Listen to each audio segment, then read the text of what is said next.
और दुश्मनों के लिए जरूरत पड़ेगी तो गन से सब तरीके से तैयार है। हमें बिना किसी प्रस्तावना के भाई हर्ष ठकारा जी जो पूरी टीम के साथ जोश और खरोश के साथ हमारे बीच में आए, मैं उनको बड़े आदर और सम्मान युवा दलों की धरकर जोरदार तालियां बजा करके हर्ष ठकारा जी को आमंत्रित करता हूं। 1398 में एक तैमूर हिंदुस्तान को लूटने के लिए हिंदुस्तान के अंदर आया, जिसने 2 करोड़ आदमियों को मारा था, 2 करोड़ आदमियों को मौत के घाट उतारा था। आप लोगों को बताता हूं, हिंदुस्तान के अंदर जब उस तैमूर ने एंट्री करी, जो आज के टाइम सैफ अली खान अपने बेटे का नाम तैमूर रख रहा है, उस तैमूर की बातें कर रहा हूं मैं। वो कितना बड़ा प्यारा था, कितना बड़ा क्रूर था। जब वो हिंदुस्तान की सरजमी पाया 9वें महीने की 24 तारीख 1398 में, हमारे सिख सरदार पंजाब उसको रोकने के लिए तैयार खड़े थे।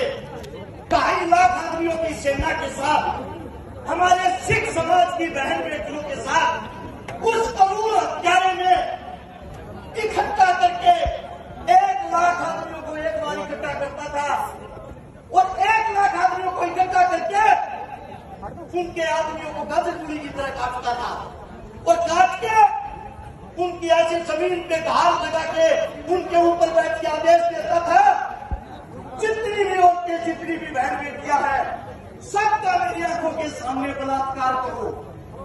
हमारी माताओं के साथ, हमारी बहन बेटियों के साथ वहां ये क्रूरता करवाता, अपनी आंखों से देखता, पहले बलात्कार करता, उसके बाद उनको तड़पा के मारता। वो तैमूर पंजाब का विनाश करके हरियाणा के टोहाना में आता है, टोहाना में भी यही हाल करता है। आप लोगों को बता दो, दिल्ली का नाम सबने सुना होगा। अगर कभी दिल्ली के अंदर जाओ, लोनी बॉर्डर नाम की जगह है, जहां के चारों तरफ हमारे बाहुबली गुज्जर रहते हैं। उस क्षेत्र के अंदर जिस वक्त तैमूर आया, वही काम लाखों आदमियों को इकट्ठा करके उनको काट के मार के उनके ऊपर बैठ के पहले तो चाय पी और फिर शाम के वक्त आदेश दिया, इन सब हिंदुस्तानियों का मेरी आंखों के सामने बलात्कार करो। वही खड़ा हुआ बाप, वही खड़ा हुआ बच्चा अपनी आंखों से ये देखता था मेरी माँ की क्या हालत हो रखी। बचा हुआ तड़पता हुआ सौ वहां ये देखता था कि अरे हिंदुस्तान की बहन बेटी के साथ क्या कुकर्म किया जा रहा है।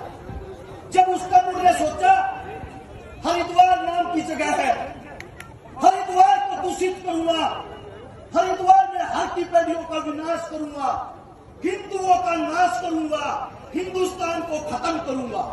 जब इस बात का पता लगता है, हमारी खाप पंचायत हमारे बुजुर्गों को, हमारे बड़े बुजुर्ग जिनको आजकल जिनकी ताकत हम भूल गए, इन्हीं के नीचे मेरठ का हमारा राजा था जिसका नाम था देवपाल। देवपाल ने आदेश दिए खाप पंचायतों को बुलाया जाए, खाप पंचायतों को इकट्ठा किया और देवपाल खड़ा खड़ा करने लग रहा है, एक बहुत बड़ा प्यारा आ रहा है और बहन बेटियों के इज्जत की, हक की, हमारे धर्म की लड़ाई है। उस करूर से हमें हिंदुस्तान को बचाना है। बोलो इसकी जिम्मेदारी कौन लेगा? आपने सुना होगा महाभारत में एक भीम था, वही भीम दूसरी महाभारत में भी था जिसका नाम था सेनापति जोगराज सिंह गुर्जर। जोगराज सिंह गुर्जर ने हाथ उठाया, महाराजा साहब आदेश दो, आपके लिए खून की नदियां बहा देंगे, अपने हिंदुस्तान के लिए खून की नदियां बहा देंगे। उस जोगराज सिंह गुर्जर को जिम्मेदारी दी, ऐसे ऐसे तैमूर नाम का एक हत्यारा हमारे बीच में आ गया, उसको रोकना है। जोगराज गुर्जर ने कहा, जब तक मेरे अंदर जान रहेगी, जब तक मेरे अंदर एक बूंद रक्त रहेगा, मैं मेरी मातृभूमि, मेरी मातृ शक्तियां, मेरे हिंदू धर्म के लिए लड़ता रहूंगा। वहां पे दूसरा उप सेनापति था जिसका नाम था दुल्ला भंगी, वाल्मीकि समाज से। महाराजा साहब के सामने बैठता, अपनी तलवार निकाल के, अपनी जान को काट के खून के छींटे महाराजा साहब के चरणों में देता है और कहता है, शक्ति से वाल्मीकि हूं, दिल से लो, मैं दिखाऊंगा इस क्रूर हत्यारे को। और राजा साहब, ये तलवार उस हत्यारे का खून पी के उल्टी मैदान में बढ़ेगी, वरना मैं आपके सामने कभी गर्दन उठा के शक्ल नहीं दिखाऊंगा। इसके साथ तीसरा उप सेनापति हरवीर गुड़िया जाट, चौथा बोंदू सेड़ी, पांचवा आप लोगों को बता रहा हूं, गौर से सुनना, जो आप जातिवाद में लड़ते हो, मरते हो, मिटते हो, आप लोगों के सामने ये बात बतानी पड़ रही मेरे को। एक की इज्जत की एक नहीं, एक इंसान एक परिवार का नहीं। उन्होंने 80,000 बुजुर्गों को, नौजवानों को इकट्ठा किया, 40,000 औरतों को इकट्ठा किया, 1,20,000 हमारी टोटल सेना, 2.5 लाख आदमियों के साथ लड़ने को तैयार, जिनके पास हथियार, बंदूकें, घोड़े, सब कुछ। जब जिस वक्त तैमूर आया, उस तैमूर के पीछे मेरठ से अपनी सेना लगती है, युद्ध करते करते हरिद्वार पहुंच जाते हैं। हरिद्वार के पास जो है जवालापुर के पास जो हरवीर गुड़िया जाट तैमूर की छाती में सीधा भाला मार देता है। हरवीर गुड़िया जाट पर सीधे 60 तलवार वाले टूट पड़े।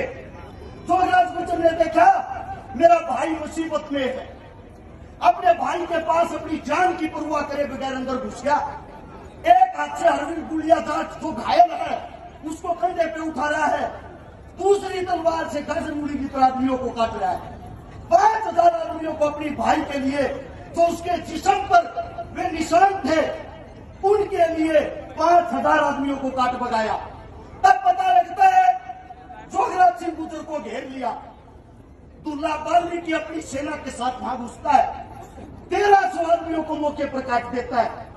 और ऐसे करके उस हत्यारे तैमूर को, उसकी 2.5 लाख सेना को, 1,60,000 आदमियों को मौत के घाट उतार देते हैं।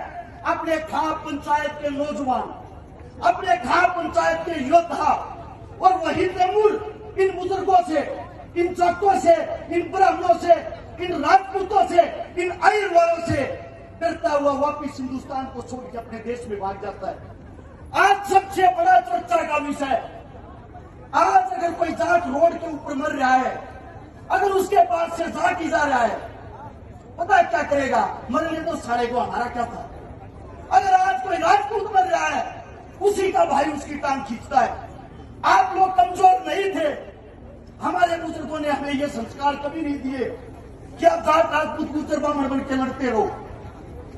हमारे जितने भी बुजुर्ग, अगर उनको पढ़ोगे, आप लोगों को पता लगेगा, जिन मुसलमानों को आप गालियां देते हो, जिन मुसलमानों को आप बुरे समझते हो, वो भी बता देता हूं आप लोगों को, यही मुसलमान उसी लड़ाई में उस तैमूर के खिलाफ आपके साथ कंधे से कंधा बढ़ाकर लड़ रहे थे।